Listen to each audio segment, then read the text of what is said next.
السلام علیکم ورحمۃ اللہ تعالیٰ وبرکاتہ۔ میرے بھائیوں، میرے دوستوں،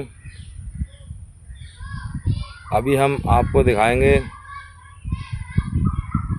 آب زمزم شریف کا پانی اور اس کی برکتیں اور اللہ کی نعمتیں۔ وہ آب زمزم شریف کہ جس کو ایک نبی کے پیروں کی ایڑیوں نے جب رگڑا زمین کو تو وہاں سے پانی کی چشمے جاری ہو گئے،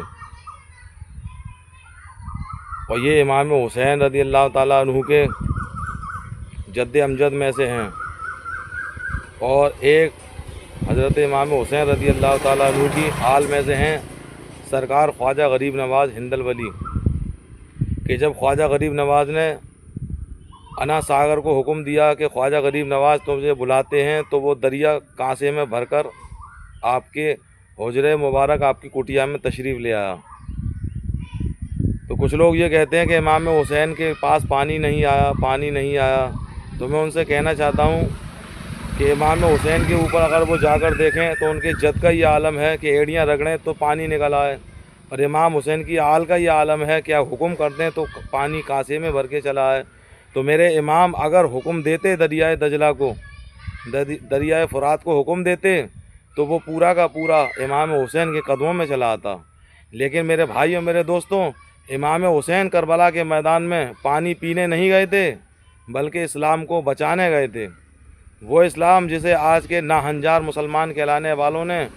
اپنی طبیعت کے مطابق بنانا چاہا ہے۔ میرے بھائیوں، میرے دوستوں، ہندوستان میں ہم رہتے ہیں، تو ہندوستان میں رہنے کے باوجود ہم تو خواجہ غریب نواز کو مانتے ہیں، اور کچھ لوگ اپنے اپنے نئے فرقے ہر دور میں لے کر آتے ہیں، کوئی کچھ کہتا ہے، کوئی کچھ کہتا ہے۔ ہر شخص اپنے اپنے دور کے فرقے والوں کا اندھوقت بنا ہوا ہے۔ تو میں ان سے کہنا چاہتا ہوں کہ اپنے دور کے جو تمہارے دور کے عالم علماء ہیں ان کی اندھوقتی چھوڑو، اور جو ہندوستان میں سب سے پہلے جو لے کر آئے تھے اسلام، ان کو مانو کہ خواجہ غریب نواز نے کیسا اسلام پھیلایا، خواجہ غریب نواز کیسے اسلام کو لے کر آئے تھے۔ میرے بھائیوں، میرے دوستوں، اور وہ لوگ بھی جاہل جولا یاد رکھیں کہ جنہوں نے اسلام کو اپنے ہاتھوں کی کٹ پتلی بنا لیا ہے، کھیل بنا لیا ہے، تماشا بنا لیا ہے، ان کو بھی حشر کے دن جواب دینا ہوگا۔ کیا امام حسین نے اسی لیے قربانی دی تھی اپنے پورے 72 گھرانے میں سے افرادوں کی کہ آج کے لوگ آجے گاجے باجے ڈھول تاشوں میں لپت ہو کر رہ جائیں، ان میں ملوث ہو کر رہ جائیں، بس سمجھ لیں کہ ہاں یہی اسلام ہے۔ میرے بھائیوں، میرے دوستوں، آپ حضرات اس ویڈیو کو ملاحظہ فرمائیے۔ اللہ تعالیٰ سبھی کو ہدایت دے۔ السلام علیکم ورحمۃ اللہ تعالیٰ وبرکاتہ۔ زمزم کے کنویں میں جب پہلی بار کیمرے کو رسی سے باندھ کر 100 فٹ تک نیچے اتارا گیا، اس کے بعد جو کرشمہ ہوا نا، اس نے ہر دیکھنے والے کو حیران کر دیا۔ سعودی عرب کے سب سے مشہور ویگیانک نے زمزم کے کنویں کی گہرائی میں ایسا کیا معجزہ دیکھا تھا جو آج تک لوگوں کی نظروں سے زمزم کے کنویں میں چھپا ہوا تھا۔ لیکن اس ویڈیو میں آج آپ بھی اس حیران کرنے والے کرشمے کو اپنی مبارک آنکھوں سے اس ویڈیو میں دیکھیں گے، اس لیے آج کی اس ویڈیو کو ایک سیکنڈ کے لیے بھی مس مت کیجیے گا۔ یہ سال تھا دوستو 1979 کا، جب اس وقت کے سعودی بادشاہ خالد بن عبد العزیز نے آب زمزم کے کنویں کی صفائی اور اس کنویں کے اندر ایک ٹیم کو ریسرچ کرنے کا حکم دیا، اور اس کی ذمہ داری سعودی عرب کے ایک نامور سائنسدان اور انجینئر ڈاکٹر یحییٰ کوشک کو دی گئی۔ یہ زمزم کنویں کی تاریخ کی سب سے بڑی صفائی کی مہم تھی، جس میں پہلی بار کیمرے اور انسان کو زمزم کے کنویں میں اتارا گیا تھا، یہ چیک کرنے کے لیے کہ اس کی گہرائی میں کیا کیا ہے۔ لیکن آگے جو کرشمہ ہوا نا، وہ پہلے لوگوں نے کبھی نہیں دیکھا تھا۔ انجینئر ڈاکٹر یحییٰ کوشک نے جب پہلی بار ایک کیمرے کو رسی سے باندھ کر زمزم کے کنویں میں تقریباً 100 فٹ تک گہرائی میں اتارا،